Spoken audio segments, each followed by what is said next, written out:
left behind? Well, there's a lot of strong men here, but I can tell you there's also a lot of women and children here, too. All right, Gary, we'll continue to check in with you. I want to bring in Sean Penn, who, along with so many other dedicated people, have done really extraordinary work since the earthquake. His organization, the JP Haitian Relief Organization, manages one of the country's largest camps for displaced people in Port-au-Prince, and sadly, displaced Haitians number in the hundreds of thousands still in that country.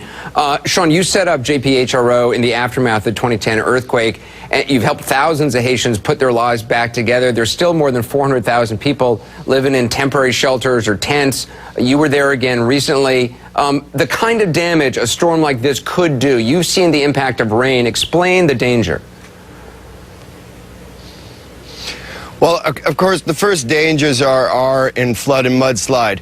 It's very rare, particularly in Port-au-Prince, to get a direct hit from a hurricane. We don't think that the winds are going to be quite the issue, though they may be, even a 35-mile-an-hour wind can be very devastating in tent camps.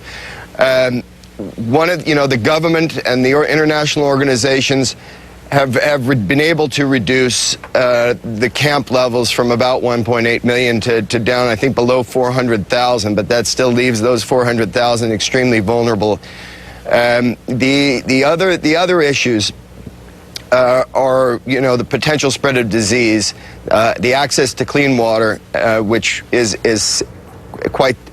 actually a bigger issue in the remote regions. So the immediate aftermath is going to be a response all itself, whether or not there's the kind of dramatic hurricane damage that we hope doesn't happen.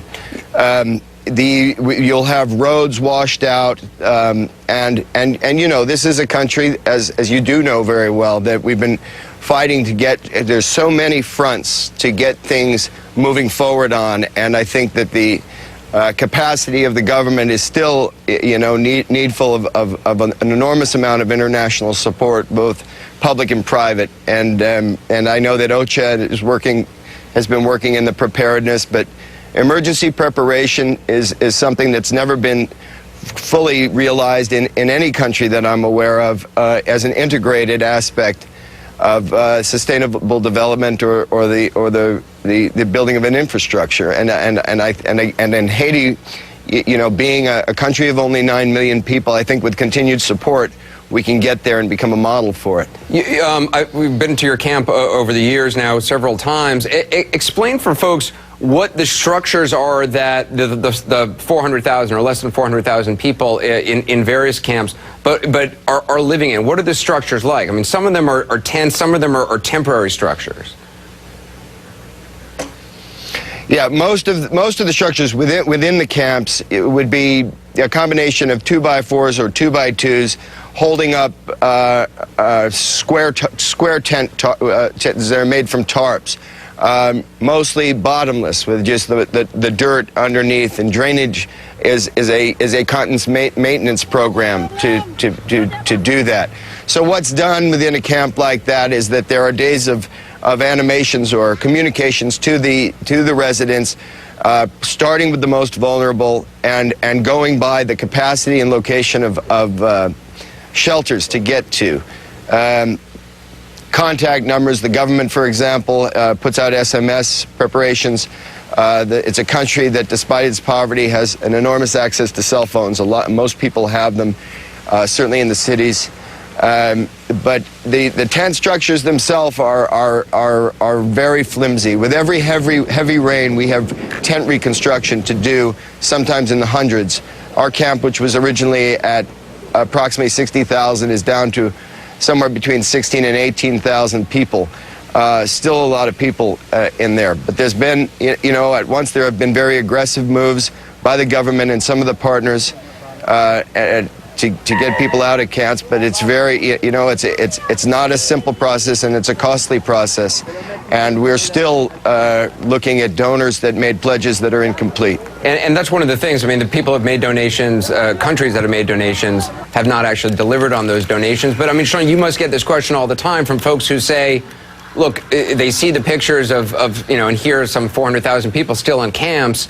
And though in your camp you've been able to reduce those numbers hugely, what is the biggest obstacle to affecting change right now in Haiti? I mean, I know it's a huge question, but in a nutshell.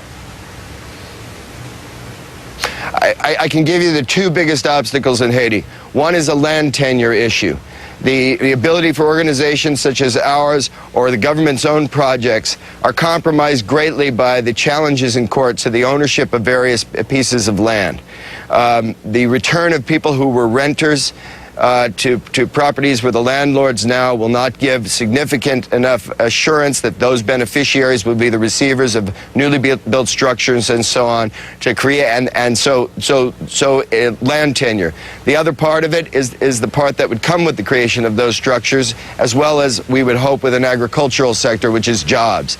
I think that if there were two most significant things that need to be focused on, it's those things. With those things, such things as emergency preparedness, to education, to health, all of those things would begin to build themselves. The Haitians have a lot of their own initiative, but that these basic things of the access to jobs, investment in Haiti, and Haiti's own ability to reconstruct and reassign land, perhaps, is going to be a mandatory aspect of any forward motion.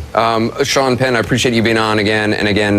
We're going to continue to follow this throughout the evening. JPHRO, Sean's organization. Sean, thank you very much, and we wish the people in your camp and throughout, obviously, Port-au-Prince right now and throughout Haiti and the Dominican Republic well in the eye of this storm. As we mentioned, our storm coverage continues throughout the hour.